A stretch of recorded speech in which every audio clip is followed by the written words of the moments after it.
buat kalian yang baru gabung, kenalin nama aku Angki Ayuni. Oke guys, sesuai yang ada judul, kali ini aku mau sharing lagi seputar parenting ya teman-teman. Jadi gimana atau bagaimana atau tips mengatasi pilek pada bayi tanpa minum obat. Tapi sebelum lanjut ke videonya, jangan lupa untuk di like video ini dan jangan lupa untuk di subscribe dan di share ke seluruh sosial media yang kalian punya. Dan nyalain notifikasinya supaya kalian tahu kalau misalkan aku upload video terbaru. Dan jangan lupa follow akun Instagram aku angki_ayuni_putri. Jangan lupa untuk di follow karena banyak banget informasi seputar kehamilan aku dulu, parenting, terus kecantikan dan lain sebagainya. Nah teman-teman, sebagai seorang ibu tuh kita nggak pengen ya pastinya anak kita itu sampai sakit atau kenapa-napa gitu kan. Tapi bicara soal sakit juga, kemarin itu Anka saat umur 7 bulan dia itu sempat ngalami pilek gitu teman-teman. Nah sebenarnya itu pilek itu bisa sembuh dengan sendirinya kurang lebih 7-10 hari lah tanpa minum obat. Tapi sebagai ibu itu kita kan pasti khawatir, bingung karena dia nggak bisa tidur, nafasnya sesek, terus abis itu hidungnya tersumbat. Kadang-kadang kalau tidur itu karena tidur itu kan dia nggak nyenyak tuh tidurnya, jadinya susah tidurnya kurang gitu kan. Jadinya aku sebagai ibu tuh ya ampun pasti sedih banget gitu kan ngeliat anak kita kayak gitu. Nah apalagi dalam keadaan seperti itu biasanya itu anak bakalan susah makan. Nah Anka itu juga sama gitu loh, karena sakit jadinya makannya itu tidak sebanyak seperti biasanya gitu teman-teman. Tapi alhamdulillah Anka itu bisa sembuh cepet lah hitungannya, karena memang aku tanganin tanpa minum obat ya teman-teman. Tapi nggak ada salahnya kan kalau misalkan kita itu berusaha sebisa mungkin agar anak kita itu cepat sembuh tanpa minum obat gitu kan. Tapi aku tidak menyalahkan untuk teman-teman mungkin yang nggak sabaran supaya cepat sembuh harus minum obat gitu kan. Karena aku pribadi, aku dan papinya Anka itu tidak gampang atau apa-apa kalau misalkan Anka kenapa-napa itu nggak gampang minum obat gitu loh. Kalau misalkan bisa disembuhkan alami, kenapa tidak gitu loh. Nah karena aku udah tahu dan kemarin udah aku terapin, kali ini aku mau bikin tipsnya gitu teman-teman. Aku mau sharing ke kalian. Nah hal yang pertama harus kita lakukan adalah sebagai seorang ibu, yang pertama kita harus memberikan ASI full. Karena ASI itu selain memiliki kandungan yang banyak banget, dia itu memiliki antibodi yang dapat melindungi bayi kita dari serangan virus teman-teman. Nah dari antibodi itu dia itu bisa menyembuhkan dari berbagai macam virus, makanya kita harus banyak-banyak ngasih ASI. Nah kalau kalian nggak ngasih ASI, misalkan kalian bisa kasih sufor, jangan sampai baby kalian dehidrasi gitu. Jadi harus banyak-banyak ngasih ASI dan sufor gitu teman-teman. Yang kedua, kalian harus memastikan baby kalian istirahat atau tidurnya cukup gitu. Karena kalau pilek itu pasti bakal susah tidur ya. Nah malamnya tuh pastinya kan susah tidur. Untuk siang harinya itu kalian harus benar memanfaatkan tidur siangnya gitu teman-teman. Jadi kan harus memastikan bahwa tidur siangnya itu cukup gitu. Karena kenapa? Kalau misalkan udah tidurnya susah, malamnya jamnya berkurang gitu kan, nggak seperti biasanya. Siangnya pun juga waktunya bobok siang juga nggak sebanyak biasanya karena pilek. Itu bakalan menurunkan daya tahan tubuh baby kita gitu, bakalan udah lemes lagi, udah capek, makin sakit lagi gitu teman-teman. Jadi kita harus benar memastikan istirahat baby kita itu secara maksimal gitu teman-teman. Kita harus pastikan istirahatnya itu cukup atau tidak gitu teman-teman. Nah terus yang ketiga adalah aku memakai alat bantu penyedot ingus. Menurut aku itu sangat-sangat efektif sekali ya, karena aku itu pribadi pernah sih aku nyedot ingusnya Anka. Cuman aku tuh lama-lama jadi gimana gitu, kalian pasti tahu alasannya kenapa gitu kan. Dan memang sebenarnya itu kan kalau disedot pakai mulut itu kita nggak pernah tahu ya kita habis makan apa, atau kita misalkan sakit juga gitu kan, ikutan sakit habis itu kita nyedot, malah jadinya itu sama-sama sakit, Ankanya makin parah gitu kan, baby kita makin parah karena kita sedot gitu kan. Tapi ya gimana lagi, namanya orang zaman dulu tuh masih ada ya sampai sekarang untuk disedot gitu. Kadangkala mamaku kalau datang kemarin itu malah Anka juga disedot gitu ingusnya. Tapi akhirnya aku menemukan namanya ini nasal aspirator kayak gini teman-teman. Nah ini dia itu harganya 27.000. Ini namanya Little Giant Nasal Aspirator. Jadi bentuknya kayak gini, ntar aku tunjukin. Nah bentuknya kayak gini teman-teman. Nah waktu aku beli di baby shop daerah kota Jombang, dia itu ada 2 jenis.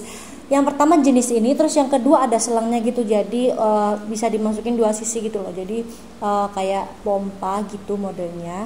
Nanti aku bakal tunjukin deh gambarnya itu, ditaruh di 2 sisi gini, terus jadi keluar dua-duanya gitu loh teman-teman. Nah kalau ini cuman 1 hidung aja. Nah kayak gini.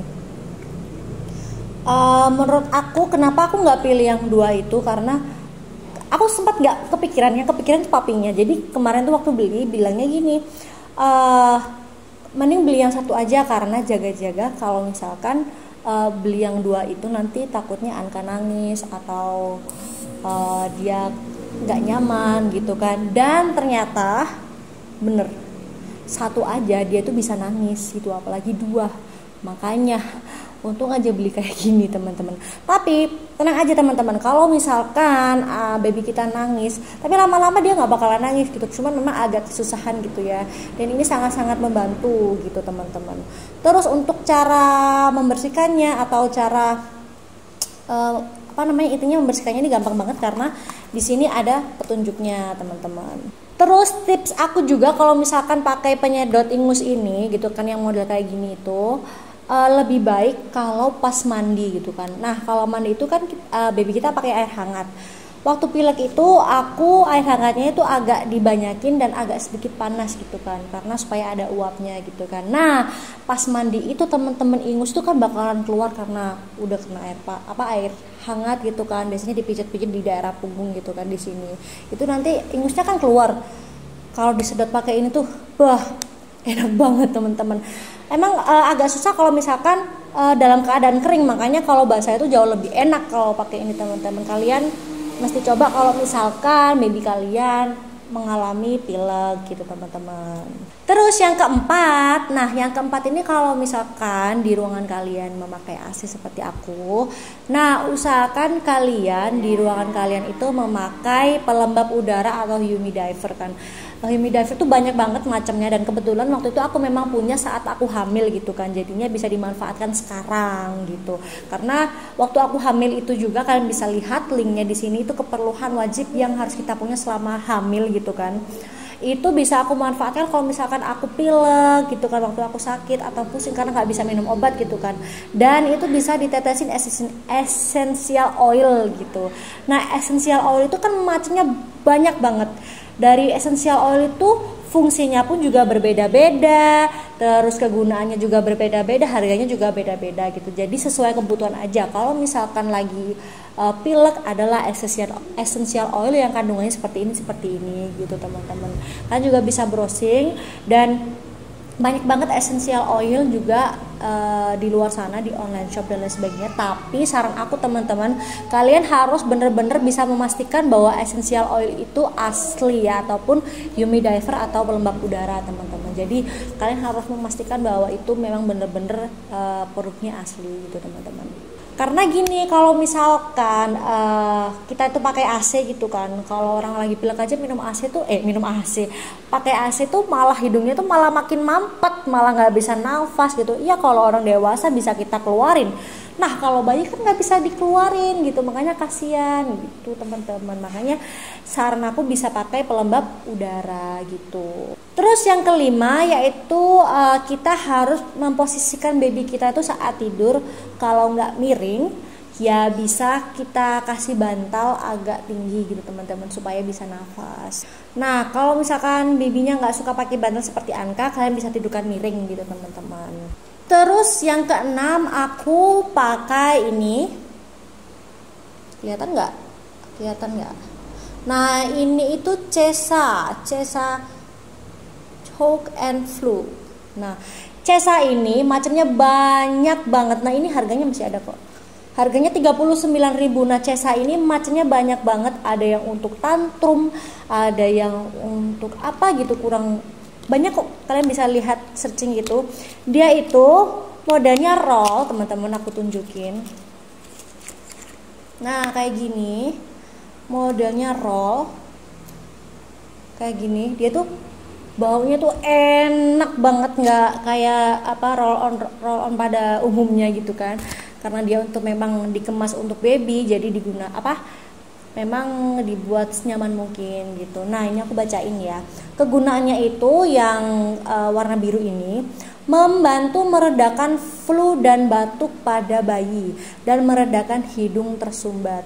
Cara pakainya juga ini oleskan dan pijat pada punggung dan dada bayi. Terus ini juga nggak boleh digunakan langsung di bawah hidung teman-teman. Biasanya itu kita itu kalau orang dewasa biasanya ditaruh sini gitu supaya nafasnya bisa enak. Tapi kalau bayi nggak boleh teman-teman, karena apa? Takutnya kalau di hidung nanti kena mata, tangannya, terus dimakan. Kan nggak lucu. Kalau orang dewasa kan pastinya tahu gitu kan. Nah ini nggak boleh dipakai di sini gitu teman-teman. Nah biasanya itu aku pakainya ini untuk Anka waktu pilek itu. Tiap jam aku kasih ini karena supaya dia nyaman, supaya dia bisa nafas gitu. Biasanya itu aku taruh di punggung, aku taruh di telinga, taruh di dada gitu teman-teman. Pokoknya kalau misalkan udah kering ataupun baunya hilang gitu, aku olesin lagi gitu teman-teman. Karena dia nggak panas gitu, enak gitu loh. Aku aja enak apalagi baby gitu teman-teman. Nah itu tips aku ya, itu tips aku untuk mengatasi pilek, dan kali ini opsional aja. Jadi aku punya 3 opsional lagi tambahan, bisa kalian pakai, bisa kalian terapkan atau tidak. Yang penting aku sudah sharing ke kalian. Nah yang pertama itu aku biasanya kalau misalkan kalian nggak punya humidifier, meskipun aku punya humidifier ya di rumah, aku tetap pakai cara ini. Jadi aku rebus air mendidih, habis itu aku taruh mangkok, habis itu dikit aja, habis itu aku tetesin sama minyak kayu putih gitu teman-teman, supaya baunya keluar gitu, aromanya. Nah setelah itu dekatkan pada bayi, tapi teman-teman saran aku jangan ditaruh di dekat terlalu dekat gitu, karena bakalan perih matanya gitu. Jadi agak jauh aja. Habis itu baby kita itu ditengkurapin, kita taruh di paha kita gitu, habis itu kita pijat-pijat pelan-pelan. Nah sampingnya itu ada si air yang mendidih tadi sama minyak kayu putih, dan itu bisa nggak hanya minyak kayu putih aja, bisa minyak telur atau minyak lainnya gitu teman-teman, sesuai kebutuhan ya. Kebetulan ini kan aku punyanya minyak kayu putih gitu kan. Telon ada, cuman kayaknya lebih enak pakai minyak kayu putih gitu. Nah setelah aku pakai itu tuh Anka aku pijet gitu, supaya apa? Supaya ingusnya keluar gitu. Jadi intinya Anka itu ditengkurapin gitu kan di paha kita. Jadi kita duduk gitu, selonjor gitu kakinya. Habis itu Anka ditaruh di paha kita dalam posisi tengkurap. Habis itu kita pijet pelan-pelan punggungnya gitu. Mungkin ada yang nangis karena awal-awal Anka itu nangis, tapi mungkin kelamaan karena enak gitu kan, jadi ingusnya keluar. Nah saat ingusnya keluar kalian bisa manfaatin pakai aspirator ini teman-teman. Kalau misalkan nggak bisa ya udahlah, nggak apa-apa, pakai tisu atau apa gitu supaya membersihkan ingusnya yang keluar tadi gitu. Nah yang kedua itu selama pilek itu aku motong bawang merah. Bawang merahnya tuh dicincang secukupnya aja. Habis itu kasih minyak telon, terserah ada minyak telon, minyak kayu putih, terus setelah itu ditaruh di samping baby kita waktu tidur gitu teman-teman. Kalau itu syaratnya dari orang tua aku, jadi aku terapin aja gitu. Nah kebetulan waktu itu Anka waktu baru lahir itu kan, mungkin bayi baru lahir itu kadang-kadang nafasnya tuh grok-grok gitu kan. Aku pakai itu dan lama-kelamaan udah nggak grok-grok gitu. Nah yang kedua itu aku terapin kan Anka pilek ini, dan alhamdulillah dia tidurnya nyenyak gitu. Aku waktu tidur aku taruh di atasnya tapi agak jauh gitu teman-teman, supaya nggak terlalu menyengat baunya. Ya memang nanti satu ruangan bakal bau bawang merah, tapi gimana ya, kita tuh orang tua itu apapun caranya supaya anak kita nggak sakit bakal kita lakuin gitu loh. Terus itu untuk bawang merahnya itu nggak bisa ya dipakai berkali-kali, hanya sekali buang gitu, nggak bisa dipakai berkali-kali karena lama-kelamaan nanti kalau aku baca di internet bakalan menimbulkan racun gitu teman-teman. Terus yang ketiga, ini optionalnya, yaitu karena Anka itu susah makan di saat pilek itu, jadinya aku nggak mau dong anak aku jadi kurus karena nggak makan gitu kan. Dia makannya nggak seperti biasa, nggak ngemil juga seperti biasa. Jadinya supaya tetap ternutrisi anaknya, aku beli vitamin minyak ikan, teman-teman. Minyak ikan itu kan macamnya mereknya itu kan banyak banget ya, terserah kalian mau beli merek yang apa. Waktu itu aku beli di apotek, itu dibelikan mama aku. Itu udah kayak kemasan gitu, teman-teman. Jadinya aku nggak tahu mereknya apa gitu kan. Ya udah aku beli aja gitu, dibawain mama. Ya udah aku kasih ke Anka, dan alhamdulillah intinya itu aku pengen Anka selama sakit itu nggak apa namanya, nggak kehilangan berat badannya ataupun nutrisinya gitu, teman-teman. Jadi kalau mengkonsumsi vitamin itu kan setidaknya ternutrisi gitu, teman-teman. Jadi itu teman-teman tips aku gimana mengatasi pilek pada bayi tanpa minum obat ya teman-teman. Dan tips aku kali ini tuh bener-bener aku terapin dan Anka bener sembuh teman-teman, sebelum 10 hari gitu teman-teman. Jadi kalian bisa mencobanya teman-teman kalau kalian tertarik, ataupun apa salahnya sih kalau mencoba gitu kan. Ini kan tidak minum obat gitu, apa salahnya mencoba. Semoga bermanfaat tips aku kali ini, dan terima kasih buat kalian yang sudah nonton dari awal sampai akhir. Sampai jumpa di tips-tips selanjutnya dari aku. Bye bye.